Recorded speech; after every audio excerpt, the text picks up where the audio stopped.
The lobster tail on my plate cost more than my monthly rent back in grad school, but I couldn't taste a damn thing. I sat at the far end of the boardroom table, right under the flickering sconce, like some Dickensian ghost. Around me, the clink of wine glasses, the oily laughter of men who didn't know where their own risk disclosures were filed, and the self-congratulatory toast of a product launch I wasn't even allowed to review used to call me the conscience of the company. Tonight, I was the afterthought, seated next to an empty chair and the CFO's gluten-free wife, who kept asking if the shrimp smelled too Baltic. 6 months ago, I helped write the due diligence protocol that kept our last acquisition from imploding. Now, the new chief growth officer, who wore cologne loud enough to constitute workplace violence, introduced me as Liz, our document wizard. I was a Hogwarts reject with a PDF wand. I laughed, because if I didn't, I'd scream. You ever watch your own professional obituary happen in real time? It sounds like applause and tastes like champagne you didn't order. This whole setup was punishment in pearls, and I knew why. It started with the vendors. Sketchy ones, unvetted, unverified, and offshore entities popping up like digital mushrooms after rain. I flagged it twice. Quietly. The protocol demands. You know what I got? Reassigned. The new buzzword for politely exiled while we pretend you don't exist. They'd buried me in policy updates, digital training reviews, and a desk that faced a wall. But before they buried me completely, they made me sign the updated compliance protocols.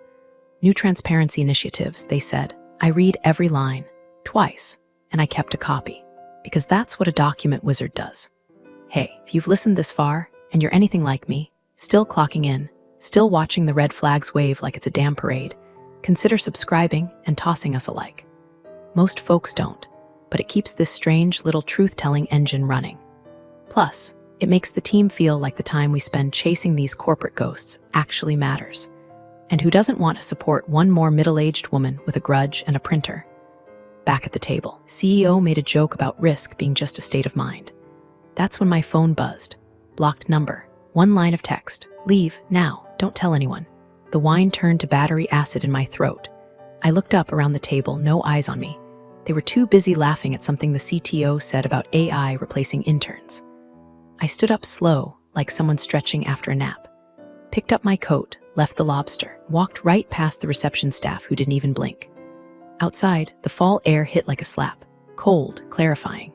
My heels clicked across the pavement as I headed toward the garage. Halfway down the steps, I heard it. Sirens, multiple, building fast. By the time I backed out of the parking spot, red and blue lights were reflecting off the mirrored front of the office. I didn't wait to find out more. I drove. One hand on the wheel, other shaking like a leaf in a wind tunnel. My phone buzzed again. No message this time, just a breaking news alert. My company's name, on the ticker. Under the headline, Federal Investigation Underway. I didn't slam the door. I didn't run. I didn't even blink when the CEO raised his glass and shouted to hypergrowth, baby, like a frat boy who'd just discovered Excel. I simply reached for my coat, nodded at no one in particular, muttered something about a migraine. My fork still had a bite of risotto on it. My wineglass was full. My nameplate sat untouched beside the useless commemorative folder they gave everyone, like a participation trophy for surviving a fiscal quarter. I walked out of that steakhouse like a ghost that had already died 3 meetings ago. Outside, the night was wet with humidity and something else, pressure maybe, kind that makes the hairs on your arm stand up even when there's no breeze. I crossed the parking lot with that buzzing under the skin, that dread that smells like copper toner and unspoken lawsuits. I opened the car door, slid in, turned the key. That's when the first siren screamed. It wasn't close, but it was enough to make my foot freeze above the gas pedal. Then another, closer this time. Then lights, 2, maybe 3 cruisers, 1 black SUV, racing down the opposite road, headed toward downtown. Toward the office, my office, and I knew the clause had activated. It wasn't just legalese buried in a 10-page PDF they'd rushed me to sign. It was real, it was live. It was a loaded gun with a fingerprint trigger, and mine was the one that pulled it. Months ago, quietly, deliberately. Each time I logged a compliance violation into the vault, it tallied. When I submitted the final entry, the system did what it was programmed to do. If the violations crossed a threshold, 5 severe infractions, verified and timestamped, it triggered a silent protocol. Not internal, federal. The kind of flag that sets off automated filings to 3-letter agencies that don't take kindly to shell companies laundering vendor contracts through Uruguay. And I had signed off on every entry under my still active compliance designee credential, hadn't even bothered to remove it. I pulled out of the lot slow, avoiding the main road, avoiding eye contact with the swarm of red and blue 2 blocks over. My phone kept buzzing, calls from internal numbers, Slack notifications gone rabid, calendar invites flickering like dying stars. I didn't answer. Instead, I drove 6 miles in silence, hand stiff on the wheel, until I found a 24-hour grocery store with a wide lot and dim lights. I parked beneath a crooked pole lamp that buzzed like an angry fly, pulled out my phone again, not to check the messages, to check the news. Sure enough, the ticker was live. My company's name in block caps. Breaking, federal agents raid downtown tech firm in compliance probe. I let the phone slide from my hand onto the passenger seat. Just sat there, breathing. This wasn't an accident. This wasn't hysteria. This was the system doing what it was designed to do. I was the one who designed it. It started, like most disasters do, with something small. A coffee-stained invoice misfiled under a vendor code that didn't match anything in our ERP. Just a hiccup. Happens all the time when interns get trigger-happy with data entry. But then came another one, and another. Same vendor alias, same urgent payment flag. Same wire instructions to an account that traced back to an entity called Nuvatech Consulting Limited, which, upon closer inspection, was headquartered in a co-working space in the British Virgin Islands that also housed 2 clown startups and a fictional fishing charter. I flagged it, quietly, through internal channels as protocol demanded. "No worries, Liz," accounting replied. "Probably a name mismatch. We'll double-check." They didn't. 2 weeks later, that same vendor billed us $137,000 for strategic alignment services, which is rich considering our strategy meetings couldn't align a damn lunch order. I pulled the receipts. Same service, billed twice. Once to ops, once to product. No oversight, no approvals logged. I emailed the CFO's chief of staff, heard nothing. I scheduled a clarification sync with procurement. It got canceled. Twice. I finally cornered legal, new guy, young, too shiny. I asked about vendor vetting protocol changes, blinked at me like I'd asked if we accept payment in goats. Next week, I got reassigned, out of risk and ethics, into policy architecture. Sounds fancy. It's not. It means combing through compliance decks from 2017 and updating fonts. That's when I stopped sending emails and started building the ghost files. See, what the new executive team didn't realize, what they never bothered to realize, is that when they revamped the compliance agreement and made everyone resign, they built in a fail-safe. A new vault protocol, supposedly for security. Ironically, it worked better than they intended. Every verified infraction logged by a designated authority, yours truly, got submitted to the encrypted vault. If enough red flags stacked up, the system triggered what they called Canary Protocol. Named after those poor birds miners used to drop into coal shafts. Clause was buried on page 9, section 6C. The language was vague enough to skate past the execs who only read bullet points, but clear enough for someone like me to see what it really meant. If 5 major compliance flags were submitted, verified, and logged within a 90-day window, automatic notification. To the SEC, to the IRS, to any agency tagged based on the category of infraction. And it wasn't just a notice, it was a complete download of the file chain. Immutable, time-stamped, digitally signed, legally admissible. I didn't write the clause, but I made damn sure I understood it, so I documented. Not with emails, not with screenshots, with secure internal uploads, locked behind multi-factor protocols. I created a naming convention only I understood. I logged every duplicate invoice, every offshore transaction that didn't make sense, every shell vendor that magically appeared during Q2. Each file, each name, each payment. One by one, I filled the vault. Until one morning, while sipping burnt office coffee and pretending to care about font sizes in the onboarding deck, I logged in and saw the counter. 4 of 5 major incidents logged. I hovered my mouse over the pending report. The vendor I'd just traced not only linked to our flashy CFO's personal investment firm, it also funneled cash to a consulting group that shared a PO box with one of our board member sons. I attached the documentation, hit verify, uploaded, the vault pinged, 5 of 5 confirmed, and then, just for the hell of it, I went back to the clause, read it again, and smiled. Because the last sentence didn't mince words. Upon final verification of threshold breaches, system shall initiate automatic regulatory disclosure protocol. No user override. Irreversible. They wanted hypergrowth. They were about to get hyper-audited. His name was Aaron, and he looked like he still got carded for energy drinks. First year out of law school, badge still stiff from the lamination, but unlike the high-gloss clowns upstairs, he read things thoroughly, which is why I left a redacted clause draft on the edge of the shared printer tray next to the espresso machine. Highlighted, annotated, with a single sticky note. Does this mean what I think it means? The next morning, there was a post-it under my keyboard. Yes, don't talk here. So we didn't. We accidentally booked the same Tuesday 3 p.m. on a recurring basis in a forgotten meeting room near facilities. Room had no camera, no whiteboard, a ceiling panel that buzzed just loud enough to mask low conversation. We called it the Canary Cage. There, amid half-broken chairs and a table that smelled like mildew and bad decisions, Aaron broke it down. I checked the revision logs, he said, flipping open his tablet. That clause 6C, it was meant to shield sea levels. If something went nuclear, this protocol would kick in to prove they weren't complicit.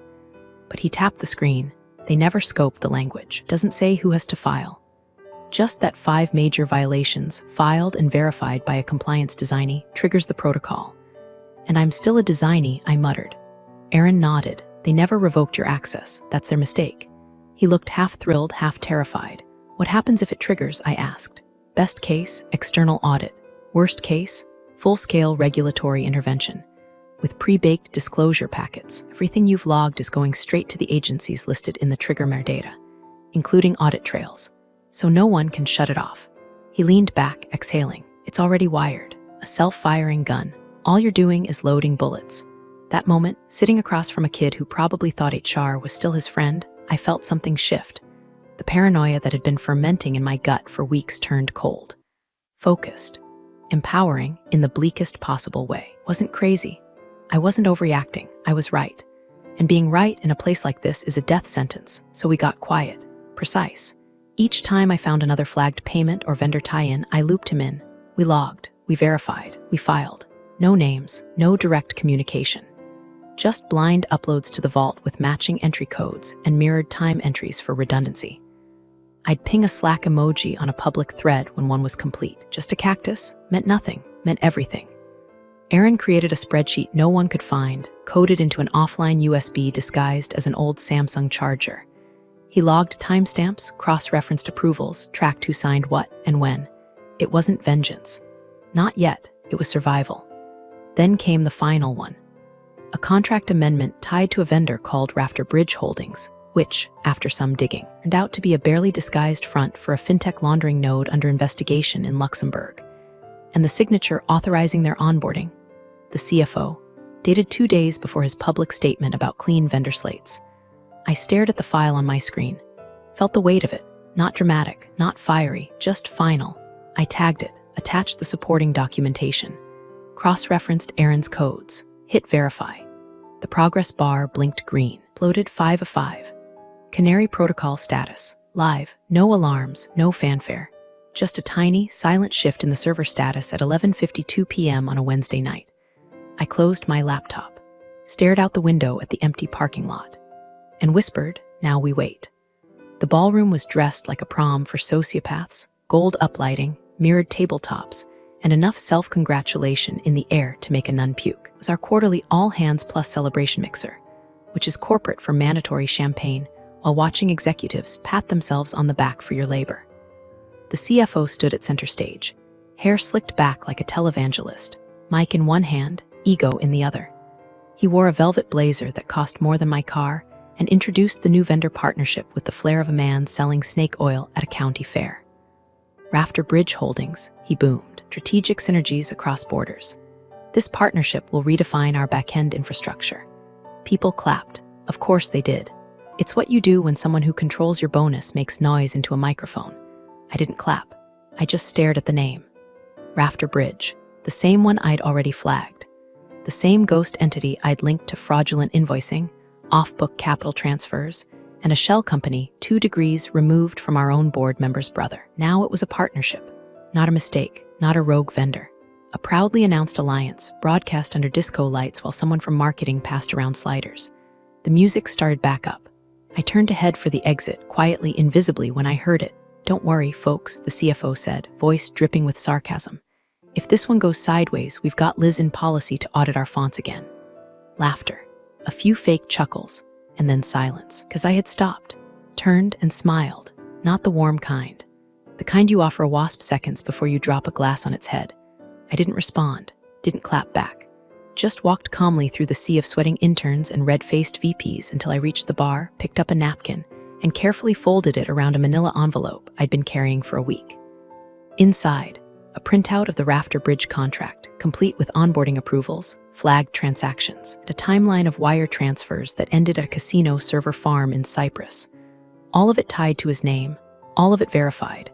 I walked past Aaron, standing near the back with a plastic cup of something fizzy, slipped the envelope into his hands. He looked down, then up. Eyes wide, I leaned in. "Final entry," I whispered. "This time it's fraud," and I walked away, not rushed, not dramatic, just precise. Behind me, Aaron tucked the envelope into his messenger bag like it was radioactive. He didn't move for a full minute. Then, slowly, he walked toward the stairs, away from the music, away from the CFO, and into the canary cage one last time. I didn't need to follow. The clause was live. This was just the match on the gasoline. It hit faster than I expected. 2 days after the mixer, the city woke up humid and hungover. A Thursday, forgettable to most, but not to me. I sat in a quiet cafe across from our main office tower, corner booth, back to the wall, peppermint tea steeping in front of me like I had nothing better to do than contemplate my blood pressure and the poor life choices of strangers. I was wearing flats. No badge, no company lanyard, just a gray cardigan and the kind of face you stop noticing after 10 seconds. That was the goal. At 9:12 a.m., the first black SUV rolled up. By 9:14, we're three. By 9:16, the revolving doors of the building froze mid-spin as a swarm of federal agents stepped out in unison, windbreakers, radios, briefcases, and a purpose. Inside, I imagined the scene.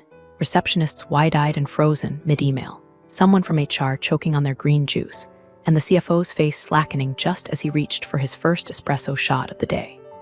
At 9:18, the alarms began. Not fire alarms, not drills, emergency building lockdown. The kind with steel shutters that seal off the garage entrance, the kind that tells you this isn't some corporate compliance oops. This is federal. 2 agents headed toward the security desk. One handed over a document folder, subpoena, I'd bet my retirement on it.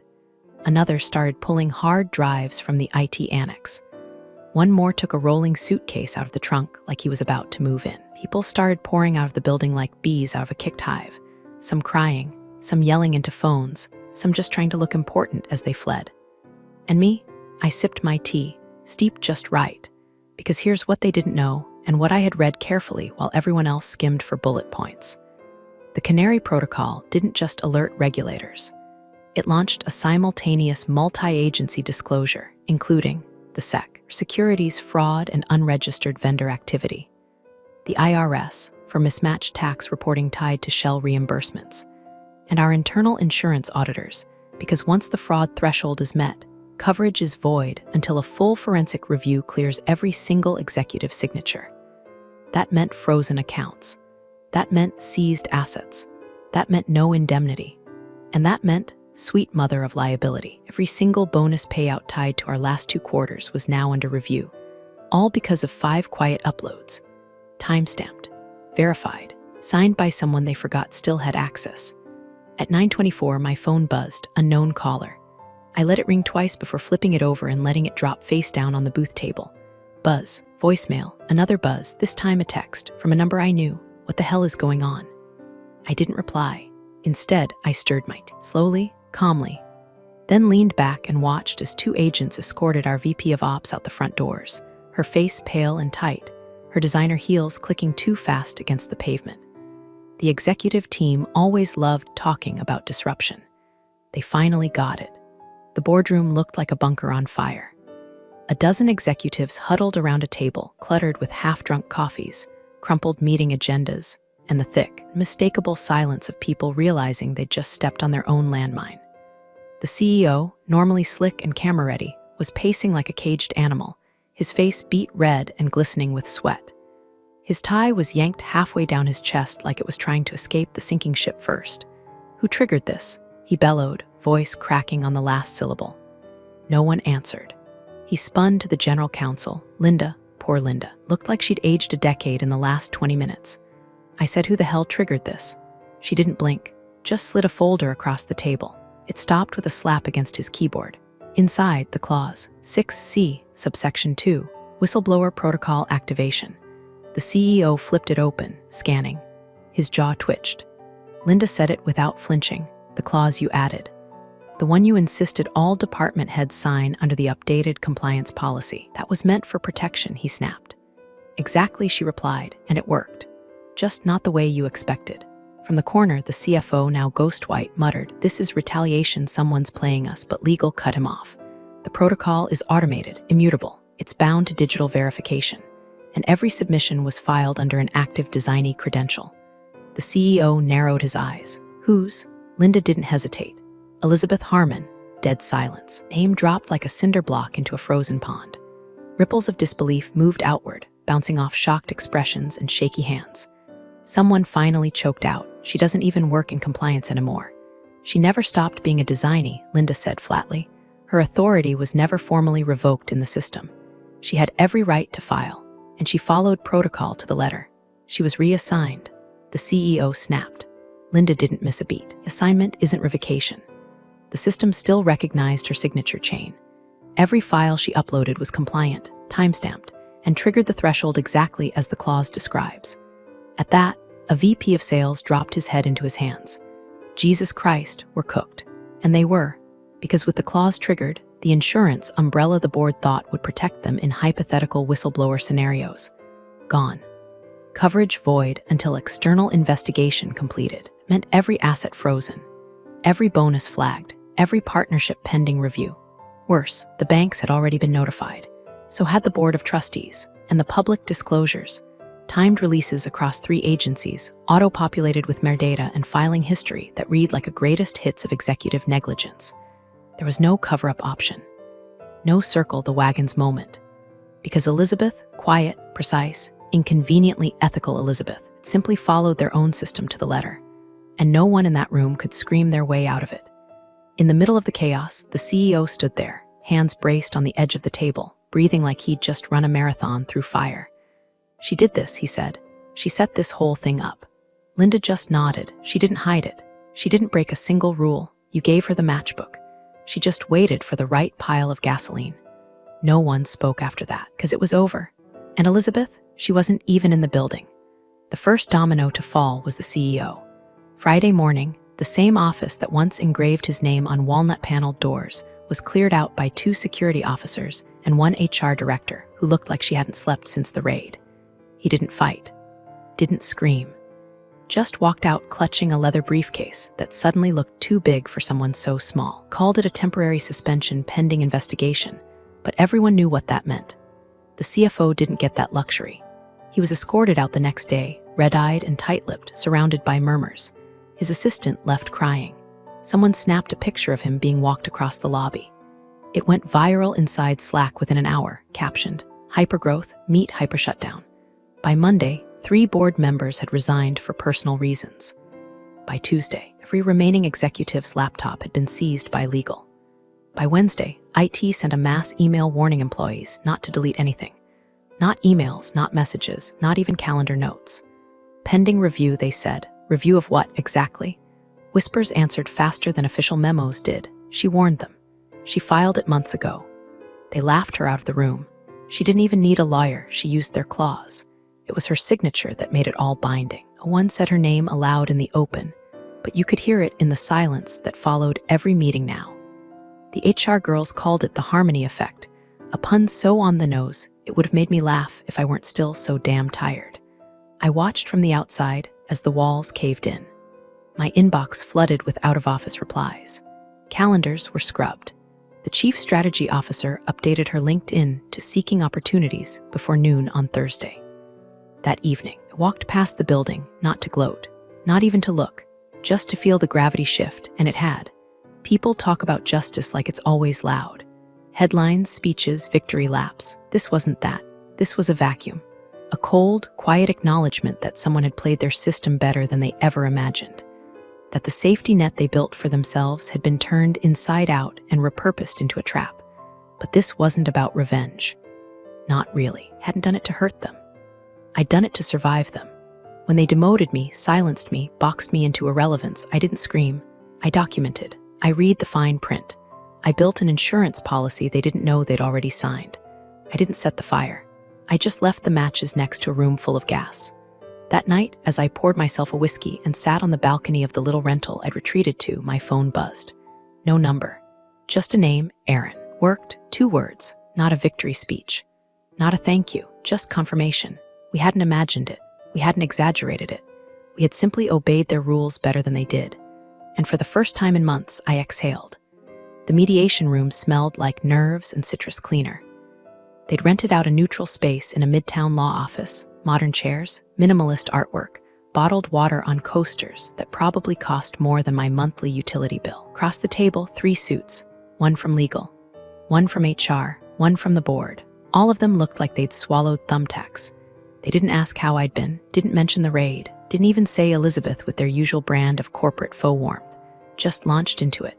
We're hoping to resolve this amicably. Translation: please don't burn the rest of what we have left. The folder slid across the table. Inside, a payout in the high 6 figures, airtight non-disclosure agreement, a mutual disassociation letter for public record, and a clause that stripped me of future whistleblower protections tied to the company. I read it all. Calm, measured, flipped pages without comment. When I reached the final sheet, the signature line, I closed the folder. Then opened my own, 3 pages. Simple, brutal. No NDA, I said. Full public audit of all vendor contracts backdated 5 years. I retain all legal protections under the federal whistleblower statute. The legal guy started to speak. I raised a finger, and one more thing. I pulled out a single document, a proposal for the establishment of a third-party compliance watchdog, fully independent, fully funded, with quarterly reporting to a public board. Not buried in legal, not shuffled under procurement, visible. The HR rep blinked like I'd spoken in Greek. "You're turning down the money?" she asked. "I'm turning down the gag order," I corrected. A beat of silence. The board rep finally spoke, older, tired, maybe the only one in the room smart enough to realize what had already happened. "Why?" he asked. "You could disappear with this." I smiled, small, cold. "You built a system that almost killed its own guardrails. I'm not here to disappear. I'm here to make sure the next poor bastard doesn't have to become a ghost just to stay honest." The room went still. Then I signed. Not their form, mine. No dramatic mic drop, no raised voice, just ink on paper. I stood, gathered my things, thanked no one. Outside, the air was warm. Police tape fluttered faintly around the far side of the building where the last of the agents were still collecting evidence. I walked past it like it was scaffolding on someone else's ruin. Didn't even glance. At the corner, Aaron was waiting. Coffee in each hand, a crooked grin on his face. "Still hate that place?" he asked. I took the cup, sipped. Perfect temperature. "More than ever," I said. He tilted his head. "So you ever think about starting your own firm?" I turned to him. Let the moment hang in the space between burnout and rebirth. Then answered, "Already filed the paperwork." And with that, we crossed the street, not looking back, not once. Appreciate you sticking around, you wise old rebels. Smash that subscribe button, or this fossil might just cause another epic fiasco.